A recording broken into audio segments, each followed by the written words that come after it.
আসসালামু আলাইকুম ভিউয়ার্স, আজকের ভিডিওতে এই সুন্দর একটি হাতার ডিজাইন আপনাদের সঙ্গে শেয়ার করব।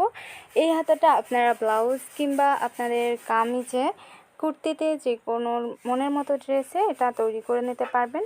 তো ভিডিওটা শুরু করার আগে আপনাদের কাছে ছোট্ট একটা রিকোয়েস্ট, যারা এখনও আমার চ্যানেলটিকে সাবস্ক্রাইব করেননি প্লিজ সাবস্ক্রাইব করে রাখবেন। আর যারা আমার ফেসবুক পেজ থেকে ভিডিওটা দেখছেন প্লিজ আমার ফেসবুক পেজটাকে লাইক দিয়ে রাখবেন। আর এ ধরনের যে কোনো ডিজাইনের রেডি ড্রেস যদি আপনারা অনলাইন পার্সেল করতে চান তাহলে আমাদের শিল্প বাড়ি টেলর্স পেজে ইনবক্স করবেন। আমরা আপনাদের সঙ্গে যোগাযোগ করে সেটা আপনাদের দিয়ে দিব। তো চলুন ভিডিওটা শুরু করি। তো আমি হাতাটা তৈরি করার জন্য দেখুন দুইটা ভাঁজে প্রথমে কাপড় নিয়ে নিয়েছি। এবারে আরও একটা ভাঁজ দিয়ে এটাকে 4টা পার্ট করে নিলাম। এখন এটাকে আমরা লম্বার মাপটা নিব। আমাদের হাতার মেন লম্বাটা যত হবে তার থেকে 1 ইঞ্চি বেশি রাখতে হবে। তো 11.5 ইঞ্চি মেন লম্বা, 1 ইঞ্চি বেশি রেখেছি 12.5 ইঞ্চি। তো উপর দিক থেকে আমি একটু মার্ক করে নিচ্ছি। এরপরে 1/2 ইঞ্চি বাদ রেখে আরেকটা মার্ক করছি, এটুকু 1/2 ইঞ্চি সেলাই যাবে। একইভাবে নিচের দিকেও 1/2 ইঞ্চি বাদ রেখে মার্ক করছি, এটা নিচের দিকে সেলাই যাবে। এখন দেখুন আমাদের মাঝামাঝি আছে 11.5 ইঞ্চি, আমাদের হাতের মেন লম্বাটা হবে 11.5 ইঞ্চি। এদিক থেকে ধরে 4 ইঞ্চিতে মার্ক করছি মোহরের এদিক থেকে, লম্বায় 5 ইঞ্চি, এবং এখান থেকে ধরে আরমোহরের জন্য 3.5 ইঞ্চিতে মার্ক করতে হবে। তো এরপরে এখন আমরা এইভাবে করে মার্ক করে নিচ্ছি। তারপরে এই যে এখান থেকে এইভাবে করে একটু রাউন্ড করে দিলাম, একটা শেপ তৈরি করলাম। এবারে আমরা এখান থেকে একটু বক্স আকারে তৈরি করে নিচ্ছি। এখানটায় যদি আমি 4 ইঞ্চি রেখেছি, আপনারা এর থেকে বেশি রাখলে পরে কুচি একটু বেশি হবে। তো বক্স করে রাখার পর এখন আমরা কেটে নেব। এখানে দেখতে পাচ্ছেন 5 ইঞ্চি আছে, এখন আমরা এই দাগে দাগে কেটে নিচ্ছি।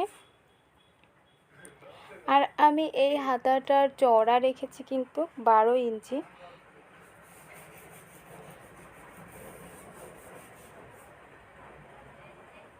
তো এখন আমরা এই যে এইখান থেকে মোহরের মাপ যাবে 5 ইঞ্চি নিলাম, অর্থাৎ 10 ইঞ্চি, এবং এদিক থেকে আরমোহরের জন্য 7 ইঞ্চি। তারপরে যে মার্ক করে দিলাম, এটুকু তো কুচির জন্য চলে যাবে, তখন বুঝতে পারবেন যে ওটা মোহরের মাপ ঠিকঠাক হয়ে যাবে। তো এখন আমরা এটাকে ছাড়িয়ে নিয়ে একটা পার্ট প্রথমে বের করে নিচ্ছি, মিডিলে একটু মার্ক করে রাখছি। এরপরে একটা পার্ট নিয়ে নিলাম, নিয়ে মিলিয়ে ধরে এবারে আমরা যে লম্বালম্বি যে বক্সটা করেছি দেখতে পাচ্ছেন, এদিক দিয়ে সেলাই দিয়ে দিব। তো দেখতে পাচ্ছেন আমি সেলাই করে নিয়েছি উপর পর্যন্ত, এবং উপর সাইডের এটা একটু ফাঁকা আছে, এখানটায় দেখুন এই যে এইভাবে করতে হবে। এইভাবে করে এটা একটু কুচি দিয়ে নিতে হবে। কুচি দিয়ে কিভাবে নেবেন সেটা দেখিয়ে দিচ্ছি। প্রথমে এরকম একটা ভাঁজ দিয়ে দিলেন, মিডিল করলেন, এরপর এখান থেকে ধরে আমি একটু মার্ক করে রাখছি এখানে, যাতে করে সুবিধা হয় বুঝতে। তো এদিক থেকে প্রথমে এভাবে করে কুচির জন্য একটু এরকম ভাঁজ দিতে হবে ওই মিডিল পর্যন্ত, যেই জায়গায় আমরা চক দিয়ে মার্ক করেছি ওই পর্যন্ত। এই যে দেওয়ার পরে এখন আমরা এখানে একটা হিজাব পিন দিয়ে আটকে রাখবো যাতে এটা খুলে না যায়। এরপরে অপর পাশ থেকে আবার শুরু করব। এই যে এখান থেকে একইভাবে আমরা আবার কুচি দিতে শুরু করব। এরকম কুচি দিয়ে দেন এখানে আমরা সেলাই করে দেব এতটুকু, এরকম করে। তো আমরা এভাবে করে ধরে সেলাই করে নিচ্ছি।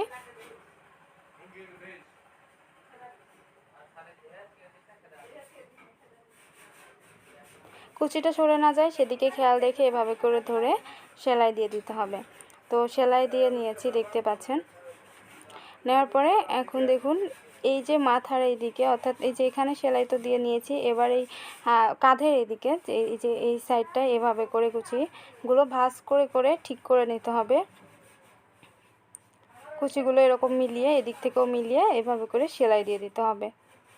আমার হাতের নিচে যে এরকম করে সেলাই দিয়ে নেব। তো দেখতে পাচ্ছেন সেলাই দিয়ে নিয়েছি। দিয়ে নেওয়ার পরে এখন এই নিচের অংশে পটি লাগাবো, তার জন্য দেখুন পটিটাকে উপরে রাখলাম, রেখে এখন সেলাই দিয়ে নিচ্ছি। এখন এই যে পুরোপুরি সেলাই দিয়ে নেওয়ার পরে এখন উল্টে নিয়ে চাইলে চাপ সেলাই দিয়ে নিতে পারেন। এরপর এটা ঘুরিয়ে নিলাম, ঘুরিয়ে দেখুন হাতা উল্টো সাইড করে নিয়েছি। নেওয়ার পরে এখন এই কোণায় এদিক থেকে এইভাবে করে মুড়িয়ে সেলাই দিয়ে দিতে হবে কোণা ঘেঁষে আস্তে আস্তে। তো আমি এদিক থেকে সেলাই দিয়ে নিচ্ছি। এই যে আমি সেলাই দিয়ে নিয়েছি, এটা হচ্ছে উল্টো পাশ, আর আমি সোজা সাইড করে দেখিয়ে দিচ্ছি, এটা আমাদের সোজা সাইড। তো এরপরে যেটা করতে হবে, এটার এই সাইডে পুঁতি লাগাতে হবে।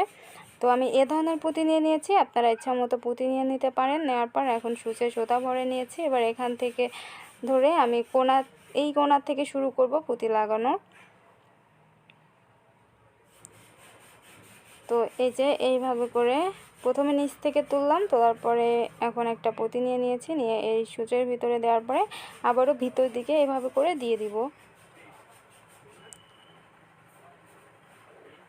একটু বেশি করে যদি কয়েকবার এরকম করা যায়, তাহলে কিন্তু কয়েকবার যদি এরকম সুচ দিয়ে আটকানো যায়, তাহলে কি হবে, এই পুঁতিটা খুব সহজে খুলে যাবে না। আর অবশ্যই সুতাকে 2-3 ভাঁজে নেবেন, 2-3টা তার করে। এরপরে আমরা প্রথমটা নেওয়ার পরে এখন এটাকে একটু গিট দিয়ে নিচ্ছি। তো দেখতে পাচ্ছেন আমি হচ্ছে এটা ভালোভাবে গিট দিয়ে কেটে নিয়েছি। এখন আমি একইভাবে 1 ইঞ্চি পর পর আমি আরও বাদ বাকি পুঁতিগুলো লাগিয়ে নিয়েছি, দেখুন এই যে।